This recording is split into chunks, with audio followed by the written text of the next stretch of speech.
Gracias por estar con nosotros aquí en la TV Legislativa. Vamos a conversar con la diputada Andrea Álvarez, de la Fracción de Liberación Nacional. Doña Andrea, gracias por acompañarnos. Muy buenos días a usted, don Esteban, y a todos los que nos escuchan y nos ven. Doña Andrea, queríamos conversar con usted sobre la Comisión Investigadora de la Caja. Usted es la presidenta de esta comisión que en las últimas semanas ha recibido a personeros de la institución que han conversado sobre el tema de listas de espera y la diferencia de criterios que hay en torno a este tema. Tal vez para explicar un poquito a la gente que nos ve, ¿qué es lo que está pasando con el tema de listas de espera? Sí, bueno, antes de eso, para dar muy rápidamente un contexto, esta comisión se creó justo después que tuvimos conocimiento como ciudadanía del caso Barbenador.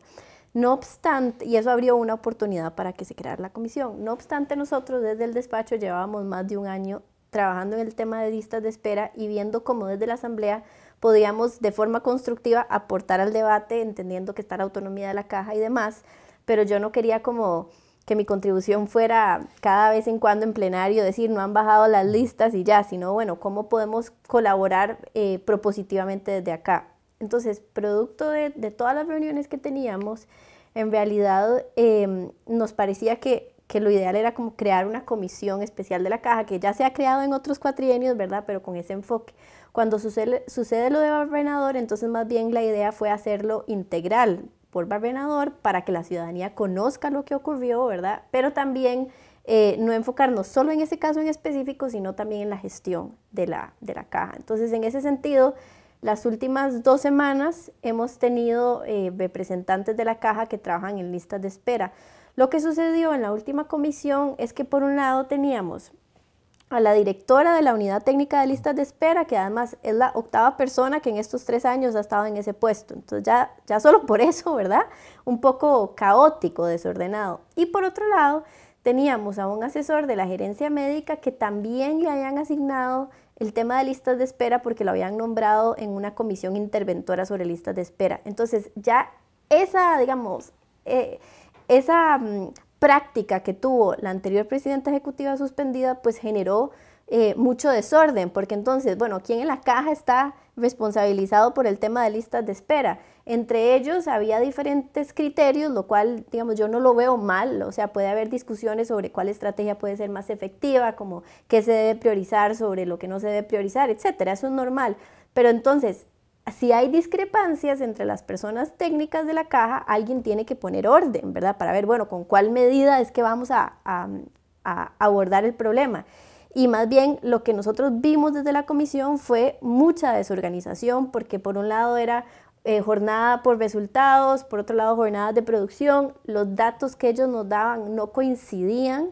Y desde que hemos estado en la comparecencia, uno de los comparecientes ha mandado más datos, pero entonces es importante, bueno, que la ciudadanía conozca lo que sucede dentro de la institución en términos de rendición de cuentas, pero entonces, a partir de lo que sucedió el martes, el próximo martes vamos a tener a la presidenta, o convocamos, no sé si ya confirmó, pero vamos a tener a la presidenta ejecutiva nueva, porque entonces es, bueno, a partir de este desorden que nosotros vimos, usted como máxima jerarca, ¿qué va a hacer en el tema de listas de espera? También se convierte en un problema con una jerarca nueva, porque ya todo lo que se ha venido haciendo genera todavía más desorden, porque lo vimos en la comisión con tantos datos diferentes de los diferentes personeros que llegaron, ¿verdad? Todos dieron datos distintos. Entonces ahora llega una presidenta ejecutiva nueva, estamos a poco menos de un año de terminar la gestión y qué se puede hacer en un año, ¿verdad? Es poco el tiempo. Sí, efectivamente, porque lo que nosotros vimos de la gestión anterior con la presidenta suspendida Esquivel es que por un lado hablaban de copago, por otro lado hablaban de libre elección médica, por otro lado hablaban de este CUMCAS, jornada por resultados, por otro lado estaba jornadas de producción que estaba anteriormente, por otro lado lo que hablaron en la ruta de la salud, lo que sucedió con las mamografías, o sea, como que han buscado sacarse estrategias, ¿verdad?, de la manga, pero ¿cuál alguna de ellas ha sido exitosa? Digamos, bueno, esa fue como la discrepancia que hubo con los datos. Entonces, con la nueva presidenta ejecutiva, si bien es cierto, ella no es responsable de lo que ocurrió en la gestión anterior, sí es responsable en el tiempo que les queda venir y poner orden y delimitarse por una estrategia y lograr resultados. Entonces, por lo menos desde desde mi punto de vista, mis preguntas van a ir dirigidas sobre todo en esa área. Porque, Andrea, vamos a ver, hay un problema serio de listas de espera. A eso se suma la crisis de especialistas por el tema del salario global. Hay un proyecto de ley que todavía está pendiente de votarse para pasar a esos médicos especialistas a salario global. Han renunciado, tengo entendido que más de 90. Entonces, eso suma todavía más a esas listas de espera. Se va a acrecentar el problema. Sí, sí es importante con el tema de listas de espera también entender que por un lado sí es el factor de especialistas, pero por otro lado también el factor de infraestructura, digamos, ociosa luego de las 4 de la tarde, por ejemplo, por otro lado temas de equipamiento, entonces es un poco más integral. Pero efectivamente con el tema de especialistas, ellos hicieron, perdón, no lo llamaban huelga ellos, pero hicieron un paro de jornadas extraordinarias en abril del año pasado, y a partir de ahí habían llegado a una serie de acuerdos. Según lo que nos comentan los sindicatos de especialistas, es que esos acuerdos no fueron cumplidos y que entonces lo que sucedió en diciembre, donde fue, digamos, el punto máximo hasta ahora de la crisis, en buena medida fue por la negligencia que hubo anteriormente por parte de la gestión anterior. Entonces, bueno, y por otro lado está este proyecto de la diputada Rivera, que el gobierno no ha tenido ninguna iniciativa por convocarlo en sesiones extraordinarias. Ya en ordinarias pues vamos a abocarnos de nuevo a ese proyecto, pero entonces tal parece que el gobierno no solo está muy desorganizado, sino que además es negligente. Y otro tema que se suma a la institución es el tema de la deuda que tiene el Estado con la caja. Se ha visto como que no hay interés del mismo gobierno de buscarle una solución a los diferentes problemas que tiene.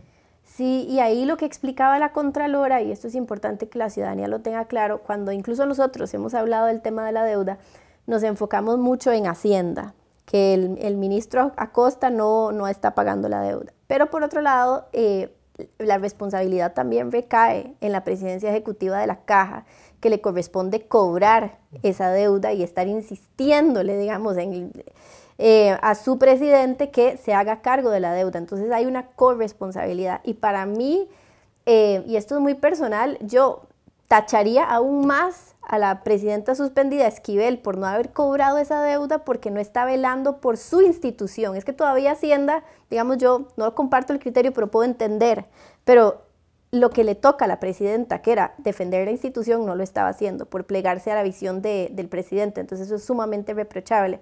Pero sí, efectivamente ha sido otra de las discusiones que hemos tenido en la comisión. Recientemente hemos conversado sobre qué se puede hacer desde la Asamblea Legislativa para la obligatoriedad, digamos, de que se pague la deuda, y se han barajado algunas opciones. Porque en el tema de la deuda también hay una diferencia de criterios del monto de la deuda, ¿verdad? Hacienda habla de un monto, la Caja habla de otro monto, los diputados hablan de un monto todavía mayor. Entonces hay discrepancia en ese total que se le debe a la institución. Sí, en ese sentido yo pensaría que el monto, digamos, al que validaría es el de la Contraloría General de la República, que de hecho ha señalado que la deuda es el principal desafío que tiene la institución en este momento. Pero es clave, digamos, clave que la ciudadanía entienda que desde la Asamblea Legislativa hemos buscado diferentes formas para que se vaya pagando la deuda. Por ejemplo, que en los préstamos un 10% esté destinado a la Caja. La vez pasada, de hecho, se buscó en una moción que fuera hasta el 40%, pero bueno, se podía llegar a un término medio. Pero lo que fue sumamente reprochable es que en su momento el ministro de Hacienda dijo que si se iba con el 10% o algún otro porcentaje, él prefería perder el préstamo que aceptar esas condiciones. Entonces sí hay una negligencia del gobierno, y lo que sucede es que en la medida que el gobierno no reconoce la deuda, entonces los números de Hacienda se ven mucho mejor de lo que realmente están. El monto del endeudamiento parece que es menor de lo que realmente es. Y eso sigue afectando a la institución y a los asegurados. Al final de cuentas nos afecta a todos. Sí, efectivamente, además resulta muy cínico que el gobierno no se esté responsabilizando de esta situación cuando el gobierno está diciendo que la institución está quebrada, que los números reales muestran que no, que sí tiene sostenibilidad financiera la institución. Pero entonces, si él está diciendo que está quebrada, más bien debería de estar haciendo los pasos para repagar esa deuda. Y es una institución que ha sido baluarte del país desde que se fundó. Sí, es una verdadera lástima, porque esa negligencia del gobierno se ve desde acciones grandes y pequeñas. Estamos hablando del tema de la deuda, pero también se ve reflejada en acciones pequeñas. ¿Cuánto duró este gobierno en nombrar a la nueva junta directiva? Me parece que hasta hoy la junta directiva va a poder volver a sesionar, la de la Caja, cuando la última sesión fue en diciembre. Entonces, hasta en esas, digamos, pequeñas cosas, en el sentido de que era fácil para ellos ejecutarlo, han mostrado negligencia. Doña Andrea, agradecerle muchísimo el tiempo y vamos a ver qué resultados nos arroja esta comisión investigadora de la Caja. Muchas gracias. Continuamos con más aquí en la TV Legislativa.